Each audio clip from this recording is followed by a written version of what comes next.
Hey, what's going on, everybody? Welcome back to the Friends Podcast, man. Thank you so much Yes, for joining sir. us. And if it's your first time, man, thank you for coming through and listening to what we have to say today, man. So I'm gonna introduce myself. My name is Matt. I'm here with my My co-host. name is Rod, and this is the Friends Podcast. Make sure you check us out. We're streaming everywhere. That's Apple Podcasts, Spotify, Amazon Music, iHeartRadio, YouTube. Also, make sure you check out our socials at the Friends Pod. Yes, sir. Check us out everywhere we are. Usually we do our hmm solo thing where we kind of chop it up about whatever is on our mind for that week. But today we have a very special guest in the building. So go ahead and introduce yourself.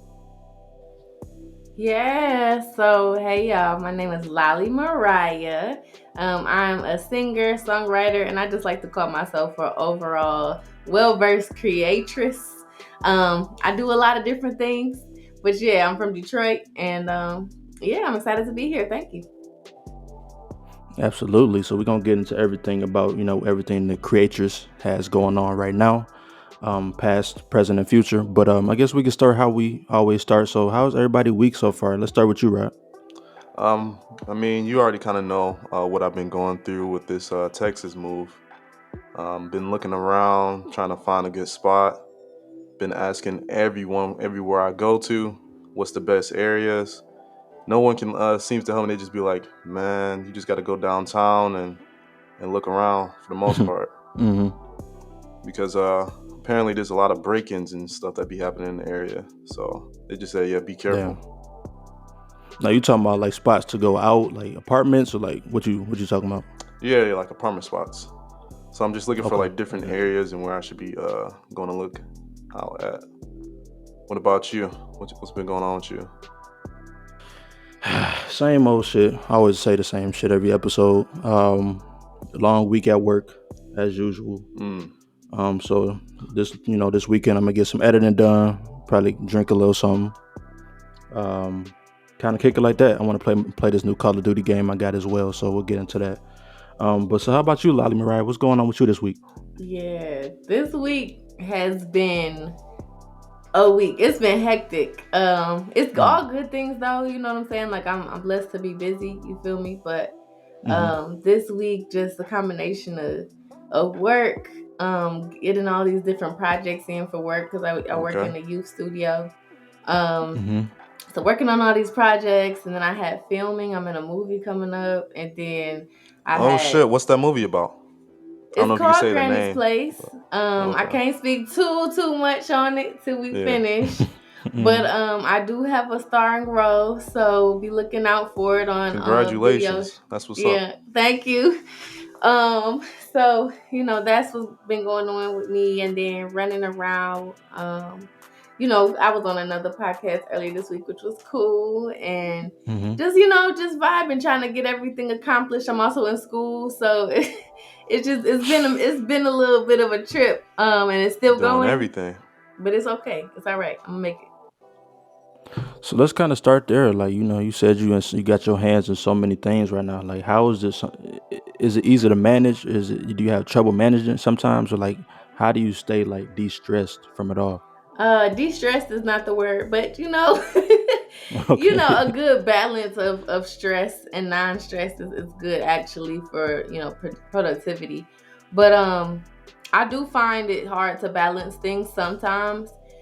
But I don't know if it's because I'm a Sagittarius or I have ADHD or both. But like I like to be all over the place and do a lot of things anyway. hmm So it kind of helps me to keep going and keep my energy up to be able to have just to be able to have my hand in so many different things. So I was really more of just like prioritizing my time and figuring out what I need to do when. But hmm I'm gonna do it regardless. So So would you say you're like a very organized person where you have everything on a calendar, or do you kind of just go with the flow?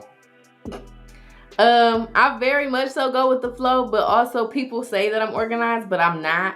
Like I have like three different calendars. I got like my Google calendar. I got like a wall Yeah. calendar over here. I got a planner, but like it's different things that be in different places. So really, it's not organized. But I do write stuff down. You know what I'm saying? I do. That's step one. It's step one. It's a step. It's a baby step. It's something. Yeah. I'm I'm the trying. same way for I'm sure. working on it. I'm getting better. I'm getting better. Okay, cool, cool. So let's kind of take it all the way back. So you said you're from Detroit. East side, west side. West Side. Okay, cool, cool. So I guess let's kind of start with like how was it growing up in Detroit? Like what was your experiences like as a kid, and how has it shaped you, into the woman you are today? Okay, so I am an oddball. Like I feel like sometimes I feel like I don't belong, but there are people like me here in Detroit. But I grew up. It's funny. I grew up in a kind of a sheltered home. Mm-hmm. I was always a rebel child, so I kind of did my own thing all the time. But education was really important. You was a Um, single child, or did you have siblings? I had siblings. Okay, I have you was the five youngest, the middle. siblings. I'm like the second middle. Yeah. It was an interesting experience because, at one point I was the baby, and then another point I was not. And because there's like big gaps between my siblings. Like my oldest sibling is like 20 years older than me. And then there's like a 6 or 7 year gap. And then it's my two sisters who are a year apart. Then that's another like 6, 7 year gap. Then it's me. Then it's like a 6 or 7 or 8 year gap. And then it's my little brother and sister. So it's like Hmm. big gaps in between. So I'm kind of like the legitimate middle top child. Yeah. You was talking about you was sheltered. Was y'all like a church family, like where y'all was always at church Sunday, Wednesday for Bible Friday, study, all that? Tuesday. My mama had us Yeah, always there. I think that plays a role in like why I'm a spiritual being, but I am not a practitioner of Christianity per se. So I feel it's you. interesting. It was a little much for me, but yeah. Did church give you like those experiences with like singing, and were you in the choir or? Yeah, I was in the choir at church. I was in the choir at school. My mom really had me do as much as she could, Yeah. so that I could be singing all the time. So I definitely was in church. Like a lot of, I would say, a lot of my harmonies and my ability to have like a good ear for music came from church, Hmm. and I would say a lot of my technique came from school. Mm. Okay, okay, interesting. And then so like, continuing to speak on church, like I mean, I done seen some of your performances on YouTube and stuff like that. Like you got a electric stage presence. It seemed like was you doing solos back in church when you was singing, like, or how did you cultivate that? Yeah, I was doing solos. As much as I could do solos, I did solos. But I remember at one point I did get kicked out the choir because I was just being bad. So What? How you get kicked out the choir? What? listen, I had to sit with the rest of the common folk. It's okay though. It's all right. Yeah. Look where you at now. Look where you at now. So okay, interesting. Yeah, I was like, you even got your event at the church. I have an event at a church, but it's not a church event. Oh, okay, okay, okay.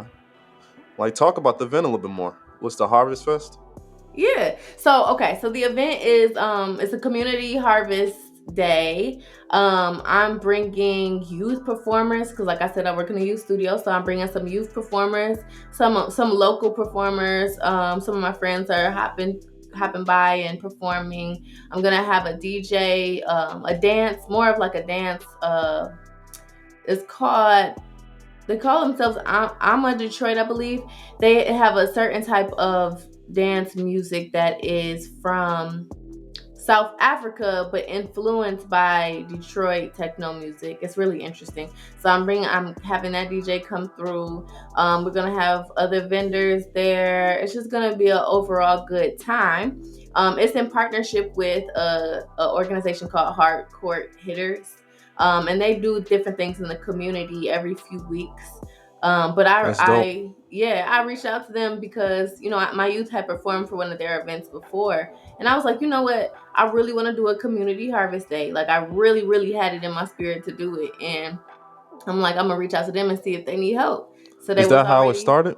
yeah, they was already giving away food for mhm. Thanksgiving bags, and I was like, well, let's make this a whole event. Let's make people come, want to get their little food, but also enjoy themselves and have something to do. So that's kind What's of what's where it about to be in started. them bags? I'm not in charge of the food. If it was Oh, up to okay. me, everybody would get some greens and some vegetables and Some other turkey, things. the I mean, if cranberry. it was up to me, it would be a vegan bag.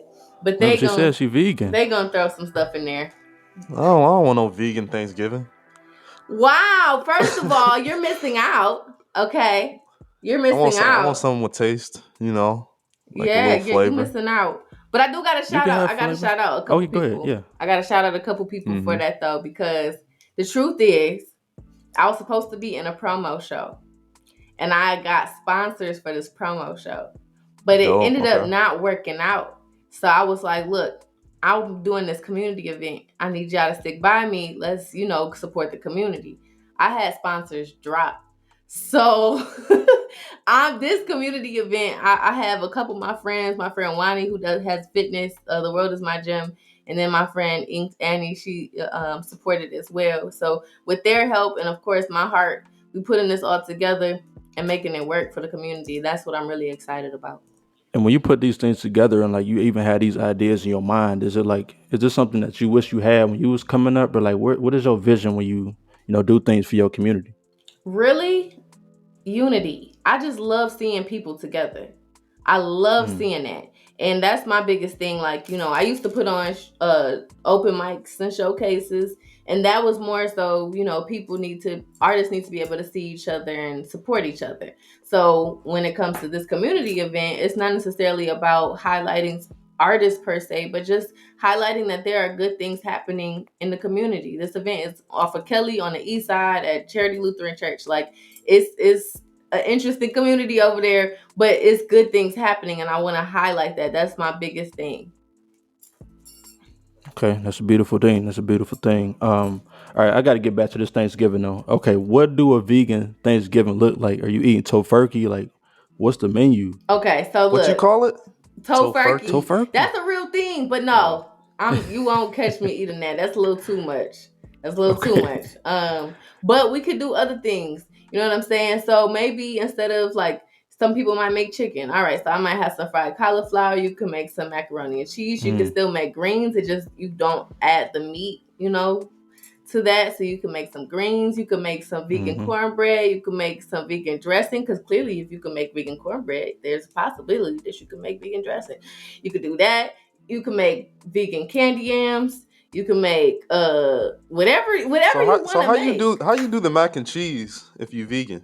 It's a lot of different ways. So it depends on what you have to create some type of cheese product. But that cheese product could be made different ways. So you could do it with Mm.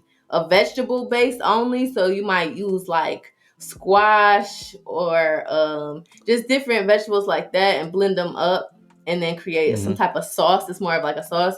Or you might do a cashew cheese. So you let your cashews Yeah. soak and then you blend them up and then you add some nutritional yeast and some other stuff. You sauce it up, and you put You're it, making a you make your chemistry noodles. experiment. It is, but it's good and it's healthier. Well, listen, mac and cheese is never gonna be healthy, actually. Like for real, for real. Like Yeah. unless you're doing it like the all the way vegetable way that I mentioned before, like it's not gonna be healthy because you got to just add a whole lot of that stuff, and so it's gonna be real heavy, regardless if you make it right. So kind of tell me, like, I do my research a little bit on like veganism, and I have for years because I want to become vegan, but it ain't gonna happen right now. But I want to kind of, see what was going on in your spiritual journey and your just health journey, where you was like, you know what, I'm about to go ahead and change my lifestyle and my diet. So what was that process like? Yes. So my experience, my health journey, my vegan journey is unique because I made a conscious decision at a very young age to start eating healthier. I come from a family that ate everything, like pork chops, beef patties, whatever, chicken. Chitlins. My immediate family didn't really do that because they didn't know how to cook it. My mama didn't really cook very much, so that was out the picture. Okay. Okay. But my family did eat chitlins, just not immediately. So they ate everything, and there was nothing wrong with eating everything. You know what I'm saying? Like when my mom, she'd grab a little KFC bucket and call it a day. But I ended Man, I used to up be fired. going. But I ended up going to different schools. So we actually moved at one point to West Bloomfield. And when I moved to West Bloomfield, I started learning about health. Why? Because they don't talk about health in Black communities the way we should. So I started learning about health, and I'm like, oh wait, I saw a movie called Food Inc. Mm-hmm. And it changed my whole mindset about how food is processed in America, about what we're actually taking in and how it affects our bodies. Like, it gave me a whole new viewpoint. So from that point, it was in fourth grade, I said, I'm not eating meat no more. Well, it didn't end up working out because I don't buy groceries in fourth grade. I don't have grocery money. Right. So It was that early though. That's it Yeah, was crazy. that the Food early. Inc. movie is when they show the animals, right? Yeah. Oh, Mm-hmm. That, and it just threw me off. So I was like, well, I'm only gonna eat chicken, turkey, fish type thing. What ended up happening was I tried that. I tried to not eat meat for as long as I could. Actually, let me say that first. I tried to eat meat for as long as I could, but what happened was I was in the car with my mama. And like I said, my mama don't really cook that much, so her go-to was to go to KFC and get a bucket of chicken, right? mm-hmm. So we go. I'm hungry. A whole family's out. I'm sitting in the back seat all the way. Mama had a Ford truck, so it was like 3 rows. I was all the way in the third row, hungry. She goes to KFC.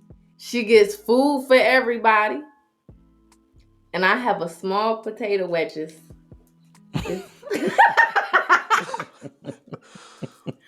I end up crying in the back seat because I'm like, I'm hungry.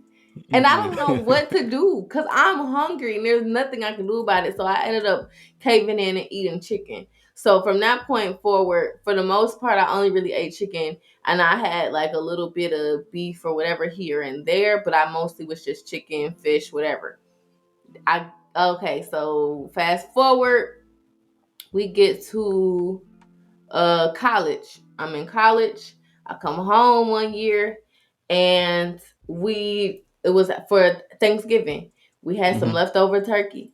I go to eat the turkey and I put it on my plate and I just stare at it. And What? I couldn't eat it. Like, I could not. Like, it was just something in me. It was just like, this is disgusting. Like, I just can't do it. I don't know why I threw that entire plate away and haven't eaten turkey since. So that was that. Then fast forward some more. Okay, I moved to New Orleans. Food Throwing away galore, good food. seafood galore, right? And please believe I smashed. Okay, I ate a whole lot of seafood, and it was beautiful, and it tasted great. But I decided that I was gonna go 1 month without dairy products. Mm.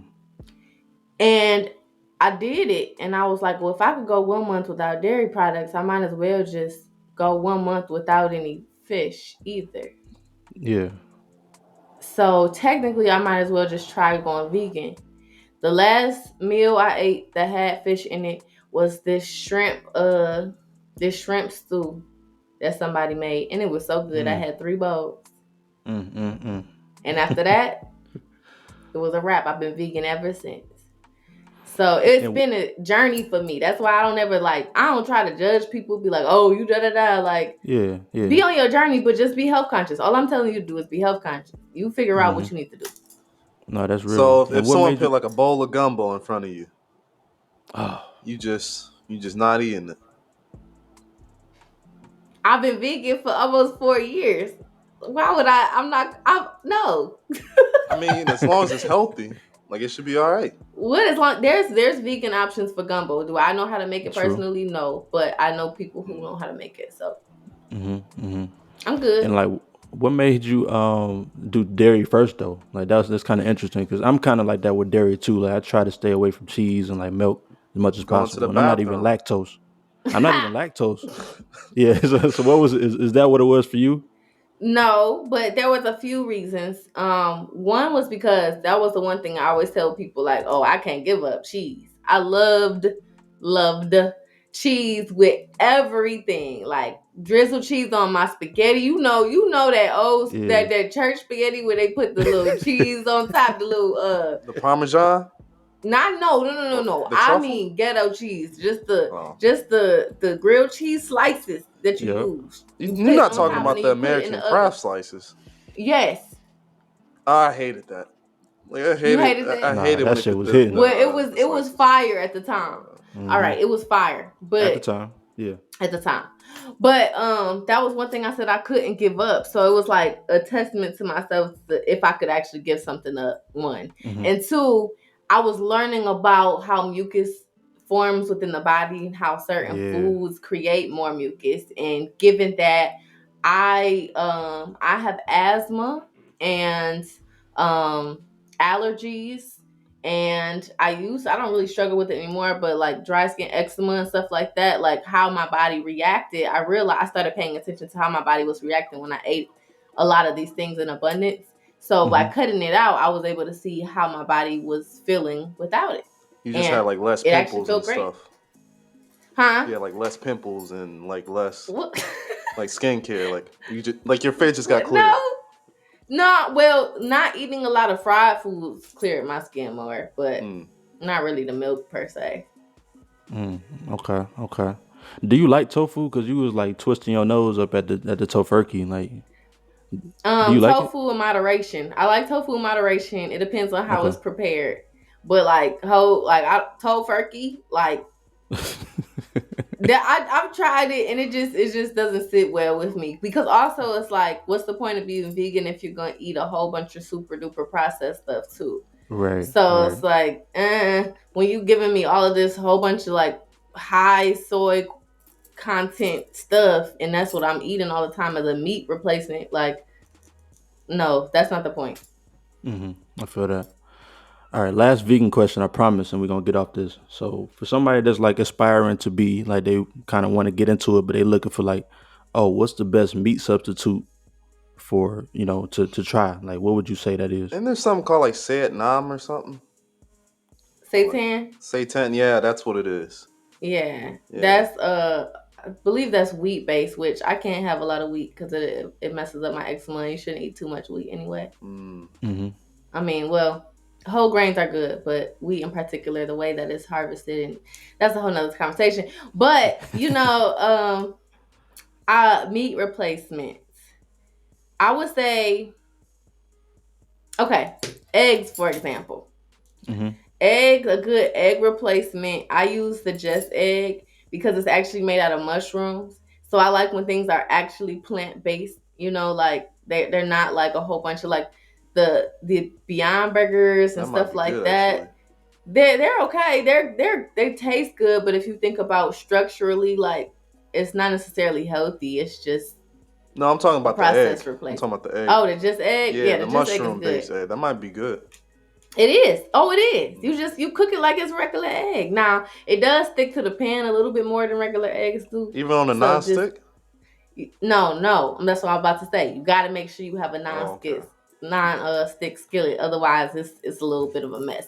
But that's a good replacement. But in general, I would tell somebody like, don't worry so much about how you're gonna replace the meat. Worry about how much more you're gonna add to your plate, but of other things. So it's like a lot of times people when they go on vegan, they're like, oh, I gotta stop eating this, I gotta stop eating that, I gotta stop. Like, don't focus on what you gotta stop eating. Focus on what you need to start eating. Like, how can you add more colors to your plate? How can you add more vegetables that you haven't tried? How can you add more fruits? Stuff Hmm. like that. Okay, that's a great answer. Now you've been talking your shit like you just you on your health on the health tip on the wellness tip and stuff like that. It seems like you're a beacon of light in the community and stuff like that. And I kind of want to speak on. I had read that you had won the Spirit of Detroit Award for 2021, and I just kind of want to see like what was like, how did that even feel to you? Like how did that affect you when you found that out? Did you even know? So, okay. So the reason that I got that was because I was a part of an organization that helped put on a really major Juneteenth event. So I help coordinate the artistry for that. That actually happens every year. It's called Juneteenth Jubilee Detroit. When I found out, actually, I can't remember if I heard it beforehand or I got it when I got to our little luncheon that we had. Hmm. But when I found out, it was huge. One, because I was like, I don't deserve this. What? That's how I you felt felt like for I real? didn't. No, honestly, truthfully, because at the time I had just moved back. I'm from here, as I Hmm. mentioned, but I had just moved back in 2020 during COVID, and I was trying to be as active as possible. And so I was really honored to have received it. I just felt like I could have done so much more. But, It's all about the but impact. I mean, as long as you help yeah, people. right, right. So I have to at the same time not belittle the fact that I did play a role in something Yeah. major that was beautiful for the city. During the pandemic too, when Yeah, everybody was staying inside, you wanted to go out and help people and connect people. So. I guess, yeah, you can put it that way. Hmm. I just be chilling. You feel me? Like this is just me. So it's sometimes it's weird. Like it's weird to receive accolades for something that is natural. Mm. But that's a good thing that it's natural. Like you ain't trying to do like yeah, you trying to, but like you ain't trying so hard. It seems like you really just want to make a difference. Like you said, you want to see people together and stuff like that. And then just and you doing that, you won that, and that's super dope. What you was gonna say, right? No, I'm gonna say you have an issue with being celebrated. Like, will you feel like that's like a common thing with you? Like, when someone gives you an award, you don't feel like you deserve it, you feel like you should do more? You know, this is not a therapy session. Mm. Um, but yes, that is common. Actually, I just when my with my interview earlier this week with another podcast, I was Hmm. talking to someone afterwards, one of the podcast members, and they were like, you know what, you gotta speak about yourself more. And I'm like, Hmm. what? I gotta talk about myself more. But it's so weird because it's just like I don't mind talking, but I love to listen. I love to hear people out. I love to see what I can do and less of what I can say. So Hmm. it's like me being like, yeah, I do this and I do that and I do this and I do that. And I like, it just feels weird to me. Like, why am I talking about myself so much when there's other things that we could be worried about? But at the same time, I understand the importance of telling people what I do so people know that I'm doing something. It's weird, but yes, to answer your question, I struggle with accepting those honors. That seems like really weird to me. That being that you're an artist, and normally artists are very in your face, very cocky. They want to tell you everything that they're doing good because that's something that social media wants to see. So. It might maybe I would go further in my career if I was able to be more boisterous about who I am and what I do.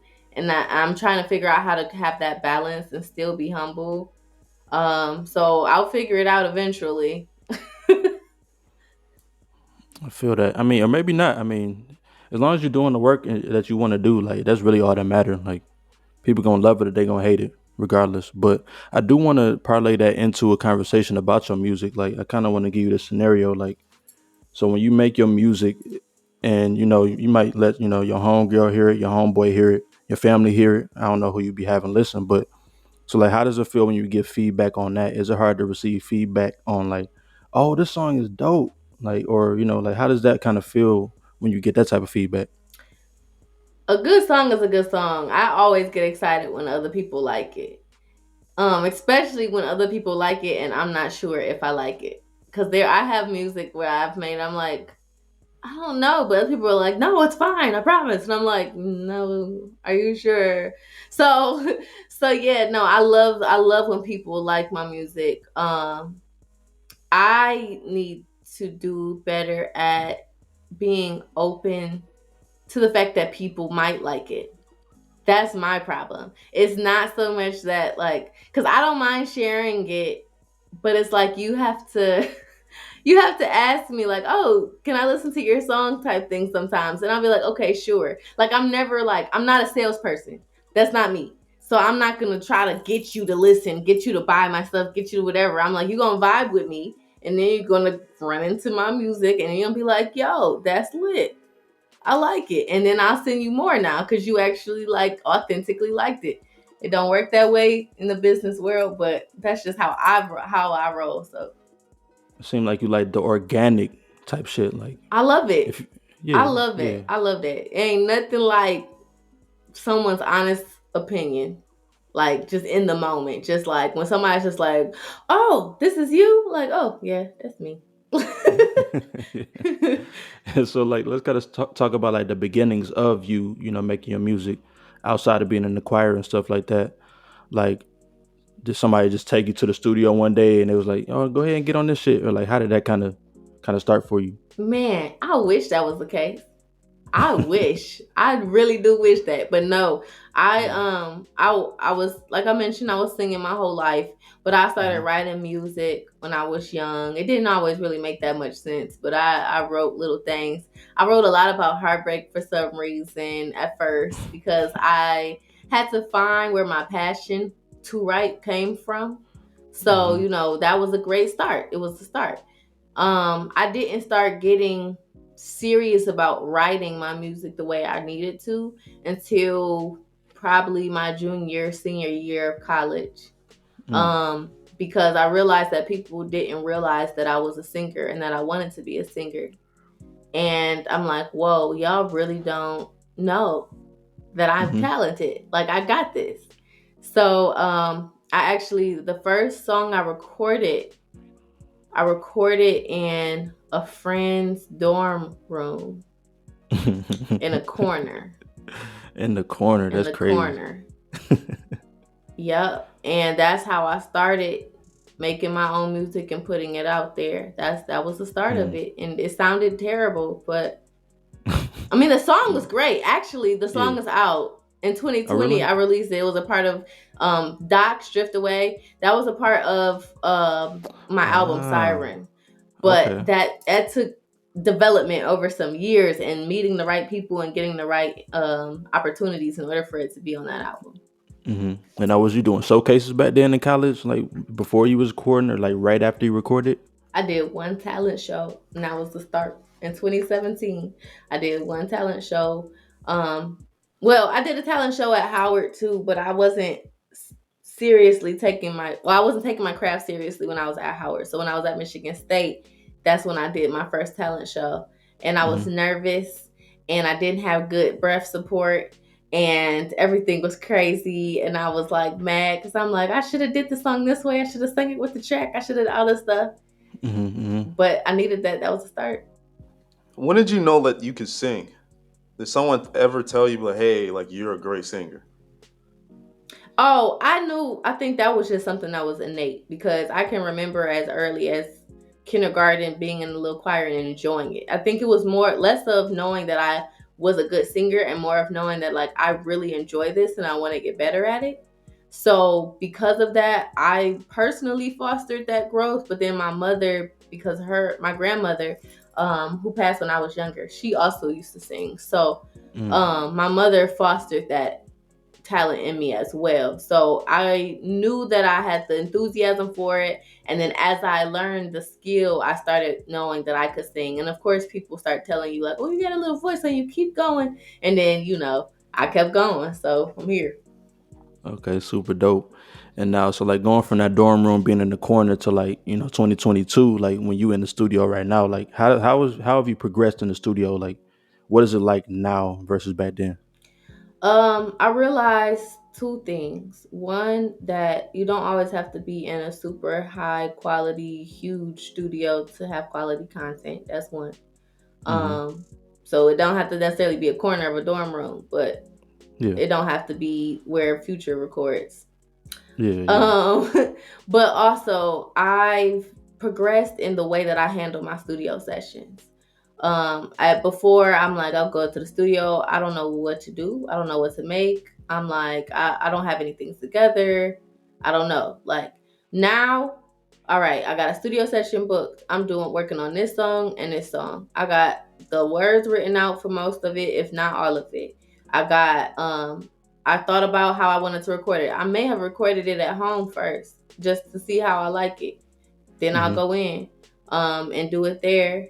Um, and then I get real serious. Like, okay, when if I'm working with the engineer, I can be like, all right, this is what I want. Punch me in here. I want to do an ad lib here. I want to do dubs. I want to do this. This is how I'm gonna run through it.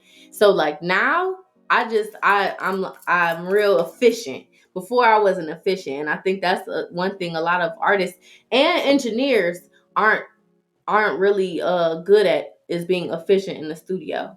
And that's Mm. something well, not mastered. That's something I've gotten better at. So Okay. And so like I mean, I don't know. I feel like as an R&B singer or as a singer in general, I feel like you would need like somebody that could really not play with your voice, but like really make your voice sit in the mix in a good way. Like, is it easy to find somebody that could even really put you in that good light and make you sound like, oh No, yeah, like that's the one? it's not. No. I rent the when I had recorded my first album, Siren. I was really honored to work with an engineer. I was a part of actually a cohort of artists in a residency program that allowed Mm-hmm. me to finish my album. And so there was one of the engineers that I worked with was excellent, and he was the best that I had worked with. I have another engineer that I work with, and he lives, I think, in Houston now. He used to live in New Orleans. And then I've worked with artists, not artists. I work with engineers out here, and I'm not saying that they're not good because they're good for certain genres and certain voice types, Mm-hmm. but I've been struggling to find one that really like can mix my voice in there really well. And so I have worked with maybe one my song Hotline. I worked with a producer engineer. His name is Makai, or what's his name? Luke, baby Luke. So I Mm-hmm. worked with him. He was pretty dope, but he's in high demand. So Mm-hmm. it's trying to find the right engineer is never an easy task. It's been years, and I still am searching for like some really quality people to work with. Did he So come up with the beat for that Hotline track? no, that came from my friend Dijavon. He created that in New Orleans, and well, actually, he put the pieces together. He had these different sounds, and I was sitting there, and he was like, "I want you to listen to this," and I listened to it, and I was like, move this here, modulate this up a Oh, key." he was producing. I was given ideas at the time. This was before I started producing, Oh, so okay. Okay. I was just like, yeah, move this here. And I basically arranged the pieces that he had. And then I was like, yes, this is it. And that was a few years ago. Okay. Okay. Got you.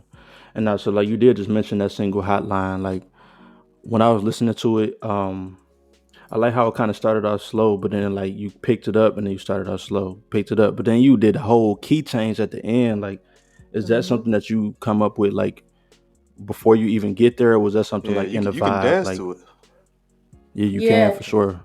So when I had arranged it, when I told him to rearrange it, that was what I Hmm. was feeling. I started off writing, and I was like, how can we do this? How can we switch it up like this? Because it also goes with the flow of what the song is about. So like my Hmm. song Hotline is more of like you get this soft, feminine, like I really like this guy. This person, like I really like you, da da da. Like this could be Hmm. great. We could be enjoying our time together. And then it goes into that. But you ain't shit, basically. Like Yeah, it you can't goes, I commit go all that. off and then I draw back in, and then I like it. So it's supposed to give that feeling, that vibe of real life when you have like these mixed emotions about the situation, Mm, and it's like, what, yeah, never mind, it's not worth it. And that was the vibe for that. So yeah.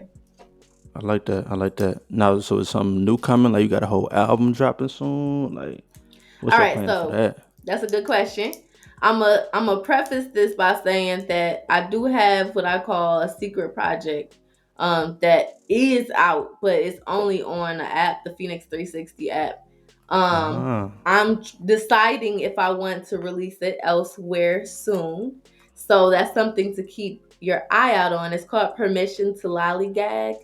Um, yeah. yeah, Okay. so lollygag means to sit idle, chill, do nothing. So basically, permission to do that every once in a while, and it's very much so spirit, more of a spiritual vibe, more of like a meditational vibe, more of a Mm, self-reflective, self-love type thing that you're getting.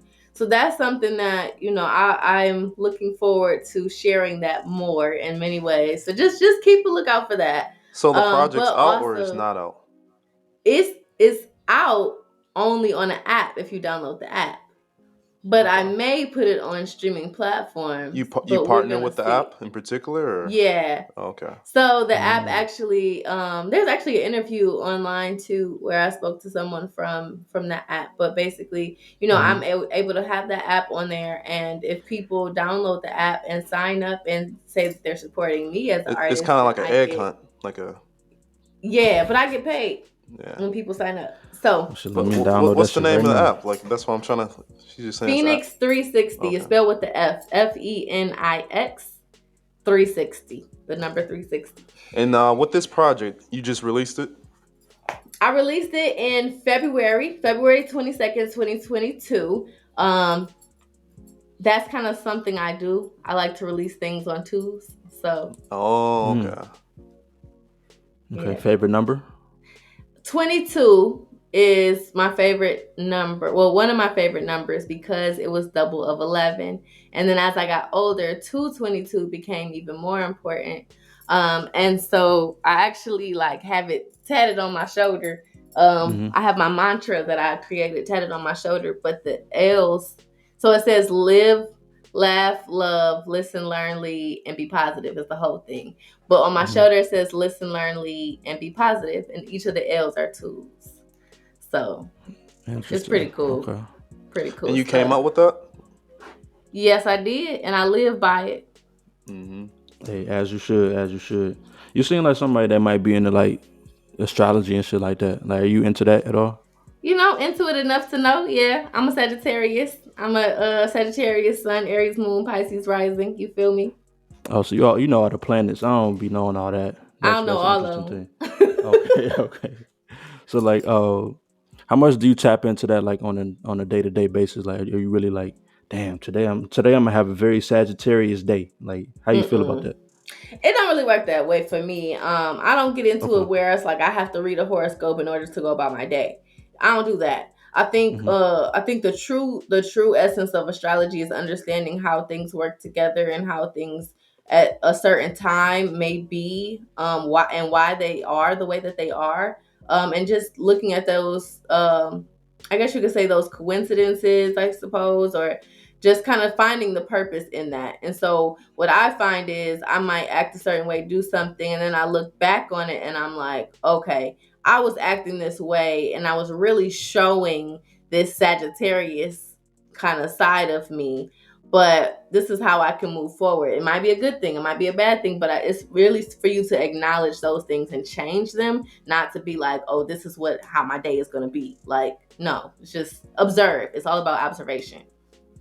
So, what are the typical qualities of a Sagittarius for people who don't know astrology like that? Okay, so a Sagittarius is a sun sign. So typically that's giving big energy. Big energy, just really maybe really excited, maybe really outgoing. They share who they are very well, just by being themselves. A lot of Sagittarius are social butterflies. You see them here, you see them there, you see them a little bit everywhere. But at the same time, you don't always see them in packs. So they're like isolated, fun people, but like they pop up and then they go away. Sagittarius are often very truthful. Yes. We will be pretty blunt about it, and not to be mean. It's just like we're just saying it's the truth, Th- and we're that's why I fuck with Sagittarius right there, yes. because they keep it 1,000,000 with you. Okay, even if you don't want to hear it, we gonna be 100. We gonna keep it. We gonna keep it truthful. But you might not like it, especially if it's about what they like. Like me, I'm a Sagittarius. I do what I would like to do. So if you have a problem with it, I'm just gonna let you know what I'm doing. And if you're like, I don't like that, it's like, well, this is what I'm doing. So Right. don't know what else to tell you. Gotta accept it or see you later. And Sagittarius people, we we are very compassionate. However, we can also just be like, all right, see you later, It real sounds fast. bossy. I'm telling you. I'm telling you. You said it You sounds said what? bossy? Yeah, bossy. Like if you We don't do can't. what We I can say, be. then you gotta go. We can't. Well, it's not that you have to go. It's that we're gonna go. Oh, I'm gonna tell you this: Sagittarius don't like to be tied down to one thing in too long, like for too long. Don't. You have, especially, and that's the thing, that's the crazy thing about like relationships too, is that it's like, it's not that we can't be in a relationship, it's just you can't make us feel like we're locked down. Like you can't make us feel that way. We will do it ourselves. But once you make it feel like we're restricted, oh no, it's a problem. Don't do that. Yeah. Man, that shit hurtful. Especially dating somebody that was a Sagittarius before. Like it's just like, damn, this shit is just like spot on with this shit. Yeah, sorry. It is what it is. But so like, okay, so we kind of talked about earlier, like you not really being too religious, but being spirituality, like in your daily life, like what is practicing that like? Is it something like really super serious for you? Like every day you have to do like yoga? Are you doing meditation every day, or like how is that fitting into your life at this point? So, pretty much every day is a spiritual journey for me, because I find a purpose in life. I practice. I would say the thing that I practice most is the thing I practice most would be, or the philosophy that I practice most would be a Buddhist philosophy. So I actually have this mandala called a gohanzen. So basically, like there's a script there that basically says everything, all the different life has all the different life states in it. So like, a hell life state, a heaven life state, pain, anger, all of this is there, and you like chant to it. So not really chanting. What does that sound like, if you don't mind me asking? Nam Myoho Renge Kyo. Okay. Oh, I heard You ever that seen before. the Turn the movie? Yeah. Okay, well, It's You been a talking while about, though. I've seen What's it. love got to do with it? Yeah, personally, I Yeah. haven't seen it, but everyone always says that. So if you've seen it, then she's like, Nam Myoho Renge Kyo, Nam Myoho Renge Kyo. Okay, so that's what that is. So that's Can a you form can you of, do that a little slower? Like how do you do it? it's Nam Yo Nam yo Ho ho Renge renge. Nam yo Kyo. ho renge. Yeah. Kyo. Yo. Name he yo. Kyo with a K. Kyo. Kyo. Name ho yenge k. No, you can't do it. Nam. You Okay, can't do look. it. I'm gonna break it down. Nam. Nam. Nam. So Nam. That means devotion. Mhm. All right. Myoho. Myoho. Okay, Nam so this myoho. mystic law, Renge, Renge. Kyo. Kyo. So it's this altogether. It's this mystic law of cause and devotion to this mystic law of cause and effect through sound and vibration. Kyo is a sound and vibration. Renge is the lotus flower blooming. So the lotus flower blooms and seeds at the same time. So it's just like this concept, this metaphorical concept of cause and effect. Yeah. It made me feel better saying it too. Like, yeah, it's it's a little vibe. Yeah, like I'm pretty excited. I was like, man, Nam Myoho Renge Kyo. Yeah. People, make sure you try that at home, because like you will, like, immediately you'll feel better about it. Yeah. Try it. It's a form of meditation, and you just keep saying it, and you just it's a vibe. It's a vibe. Mm-hmm. So it kind of just gets you into your like mindset. It can help you clear out everything. And, yeah, that's one thing. Yeah. And then aside from that, I also like I gather myself around spiritual women of all backgrounds, not just Buddhists. Not like I have Christian women friends. I have African spirituality women friends. I have friends in different places, and we convene together in different spaces. So like on the weekdays from 8 to 10, I'm in like this little call, this Zoom call or whatever, and we talk about different things and really uplift each other. It's like a sister circle, but for spiritual women. Like it's pretty dope. So I make sure that it's a part of my daily life, even though it's not like me going to a church, I'm praying to baby Jesus. So I guess we can kind of like not close it out all the way, but I'm gonna try to like go towards the end half here. So, I kind of want to give you the opportunity to speak about the Low Key Collective, because I just saw that in your bio, and I kind of want to see like, what is that, and like what does it stand for? Yeah, I need to actually post some more with that, and I have some plans. But the Low Key Collective started off as just Low Key NOLA, actually, because I started it when I was in New Orleans. It started as someone was giving me the opportunity to share my voice when I was in New Orleans. His name was Tino, and he had a cafe, a small cafe. Very, very Black people oriented. Like, it was very Afrocentric. But he gave me this platform to be able to perform. And first I was going to try to get a band and everything, but I wasn't in that space yet. Like, I wasn't quite there yet. So what we ended up doing was Before making you it an get open on to mic. that, you said he owned a tea shop, right? Yeah, a little cafe. Yeah. What was like Black people's favorite tea? It was one of those cafes that have a little bit of random of everything. So it wasn't really like, it wasn't like what particular types of teas or coffee. I thought They maybe they had had, like a fusion or something. Like, yeah, nah, oh, it wasn't that, no. oh, okay. This wasn't that. All right. But yeah, I turned it into an open mic. I had a lot of supporting people around me, and I ended up doing it it was weekly at first, then we were able to do it bi-weekly. We moved a few different times, and after, when COVID hit, things were starting to die down anyway, but when COVID hit, it was like, what else am I gonna do? Came back to Detroit, and I ended up doing it virtually. So, well, I did some virtually in New Orleans, and then also in Detroit, I did some competitions. We raised money for artists in New Orleans after the hurricane. Okay. I just found ways to support artists. That's really what it is. And so when I moved to Detroit, I was like, okay, well, it's technically not Low Key NOLA anymore, because I'm not only in New Orleans doing this. So Mhm. I'm like, how can I expand that reach? So I called it the Low Key Collective, or TLC, which is like Tender Love and Care. Mhm. And because I want to show that there is artist community. And so anything that I do is either, sharing someone else what they're doing in the community for artists, or I'm doing something to uplift artists in some way and highlight what they're doing in some way.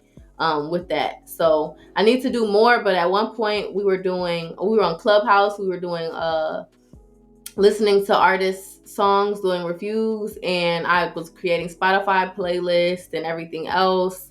So I need to get back into that, because that was actually really fun, and I met a lot of really dope artists. But we're gonna be picking it up, and when I'm in New Orleans, we're gonna be doing more shows too. So That's actually what it's I a want to vibe. get into, is like this collective, like some of the other people that you work with who are behind the scenes, maybe, are working side by side with you. Those people, how do you find them, and how do you create that network to want to do these community events and things of that nature? It goes back to those authentic relationships that I build with people. I build that trust amongst people. And so when the time comes where I have an idea, I'm like, oh, you know what would be really great? I know an artist, a creative drawing artist who would be really great here at this event. Or I know a sponsor, I know someone who owns a business who might want this promotion and may want to sponsor. Like, I know a few artists who really great spoken word and know how to perform without using profanity for a certain type of event. So I'm gonna grab them.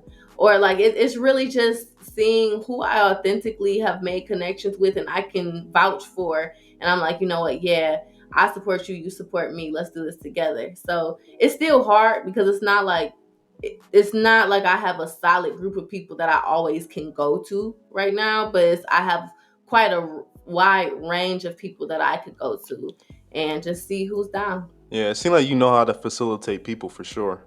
Depending on whatever you want to work on, and you know who to call. Um, Yeah, Ghostbusters. Sorry. Sorry. I'm a little tired. I hear you. I'm I hear working you. It's on been it a though. long week. Um, yeah. So that's dope. So it sounds like it's just not just artists, it's like music artists. It's artists. It's just people maybe with businesses. Like, it's just everybody. Like you mhm. said, building that community and seeing people together. Am I Mm-hmm. getting that correct? Yep. That's exactly correct. That's what it's about. All right. So I guess the last thing that I want to get to here is I noticed when I clicked your link, it took us to this cannabis education, and I wanted to get your take on that. Um, like, how did you get involved with that? It said like you're a pharmaceutical student and you're partnering with all these Yeah. people and you're educating people about the importance of cannabis in people's lives and enriching. Yeah. Like I said, I'm a well versed creatress. I do quite a bit. So it's like, name something, I probably do it or have done it. But with the cannabis situation, my undergrad degree is in psychology. And one of the things that made me want to go into psychology was learning how people interact. And then also because when I had my first experience with cannabis, it was mind opening to the point where I'm like, oh my goodness, I need to understand how this works and why it does and all of Hmm. this. It was just like really interesting, because they say, stoners, people who smoke are like lazy, and I'm like, I beg to differ. I'm studying right now. Right. Yeah, yeah, for Literally. real. But I thought that was interesting, and I definitely want to tie in cannabis and music therapies. So I'm right Mm. now in school. I'm gonna get a master's in May. Okay, In That's congratulations. what's up, yeah, man. thank you. It's in medical cannabis science and therapeutics, and it's through the Medical School of cannabis. Pharmacy at Okay. University of Maryland, mostly online program, but I have to be there once a semester. Mm. So I'm studying that, and I also work with Collexium underscore Detroit. They are a cannabis woman-owned Detroit grown cannabis brand as well. And I was like, Fire. yeah. So I was like, if I'm gonna go to school for this, I'm gonna start making money for this right now. You hear Period. me? Like, what? Going to school is cute, but it don't make sense to go to school and not start making money. So Yeah. as soon as I was on Clubhouse and I was trying to figure out what I was gonna do next with my educational and just my career in general, on the science portion of it. Right. And somebody mentioned this program, and so I did this program. I used a social media app. I used Clubhouse to network with people and get recommendation letters to get into school. I got into school, and then I looked for organizations or cannabis businesses that align with what I do and my purpose. Collexium was one of them because they have community events and different things like that. And but it's also clearly cannabis and it's women. I love empowering women and I love empowering Black women. So I was like, you know That what? makes sense. Hmm. Exactly. I was like, this all lines up. I'm gonna apply to be a brand ambassador. Boom, got it.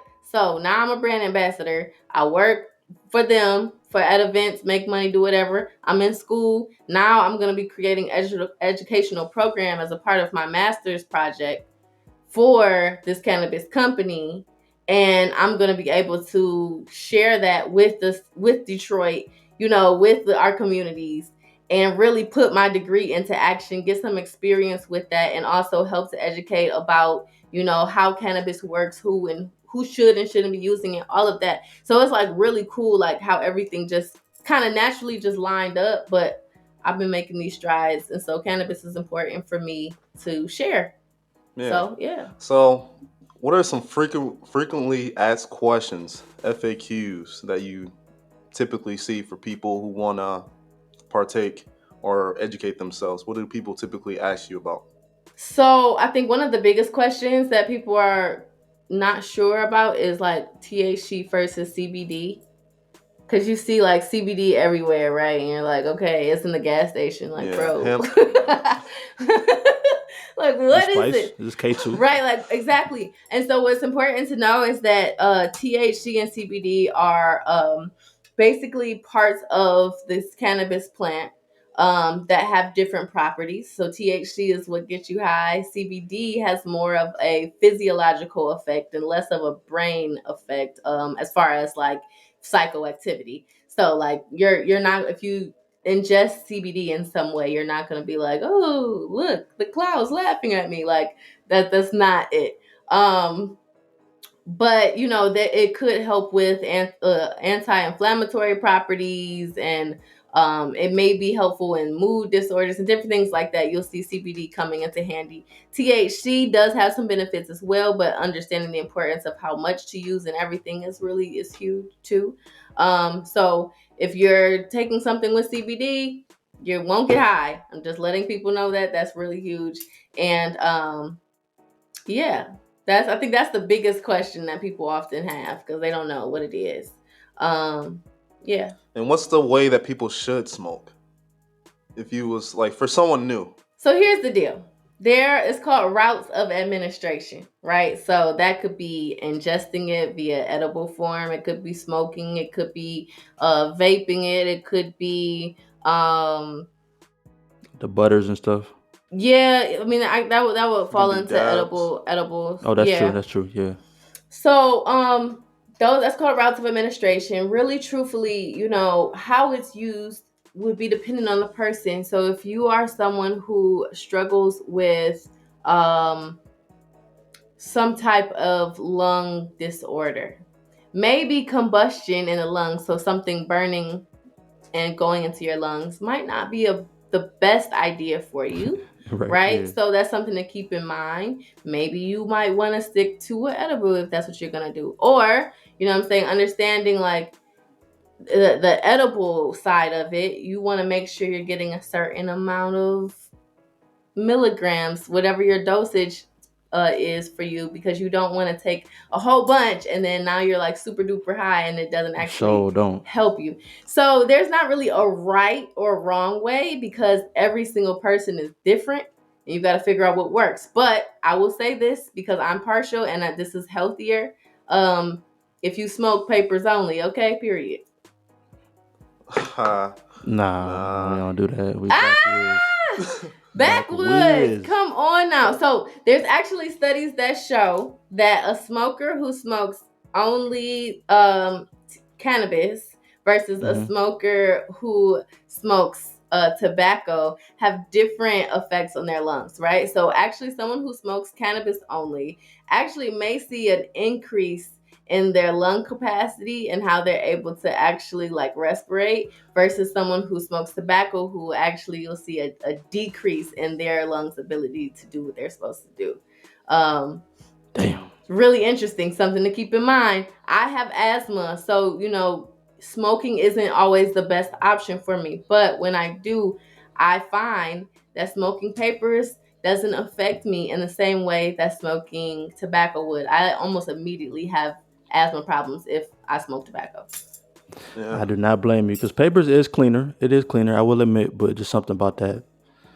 I don't know. I guess I don't like my lungs. I just like, I don't know. I like backwood. I mean, I'm gonna take your advice, but I've definitely had some moments where, like, you get high and then you go work out, and I'm like, man, like I'm running so much faster. I felt like what you were saying, the air intake, like in my chest when I was running, I was like, because I don't know, you don't think about the time so much. You just moving in a sense. Yeah.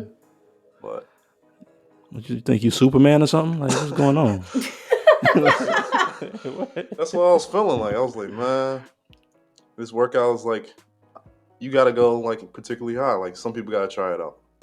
I guarantee it. Like it's gonna make you want to go. But Lolly, like, I do love that you're very, educated about this and like the uses and like you said, I can't even remember what the term you just said about the intake of, like you said, forms of routes of administration. routes of administration. I love that you so educated about this because a lot of people, they just pick it up. Like they might be 16, like, oh, I'm just smoking with the homies or my homegirl. So I think just having that education, especially in Detroit, where it's like you go get a card, you can go get you some recreational. So it's like you got to learn how to use that in an efficient way. Yeah. So that's a beautiful thing. Is that why you did that? Like, or what made you get your master's in that? I wanted to better understand herbal techniques to healing. And so that's not exclusive to cannabis because I have herbs in my kitchen. But I just wanted to just get a better understanding of an approach that would be progressive, but also very informative. And so I'm like, okay, if I can learn this, I can share it. And so we won't see it becoming like so much of a commodity where we don't think about the health benefits or even the health risk. Like it's just like, oh, I'm gonna just do it. Like if that's how you want to live your life, YOLO. Like you feel me? But Right. like, Yeah. but no, like I really want people to be knowledgeable about what they're putting in their bodies. That goes to me being vegan. That goes to the exercise that I haven't been doing for the past few weeks that I'm gonna pick up. That goes to like all of just the community wellness in general that I push towards.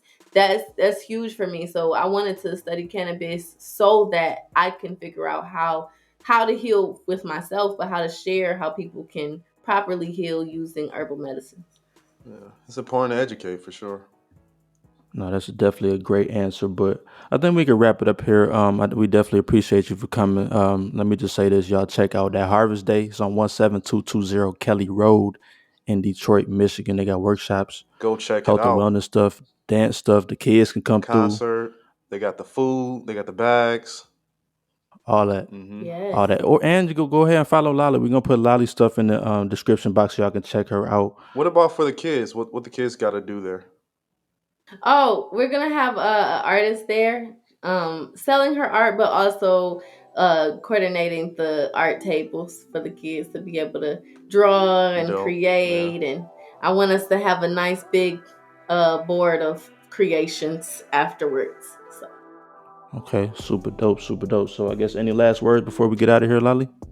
um, keep your head up, listen, learn, lead, and be positive. Mm-hmm. And yeah, live your life.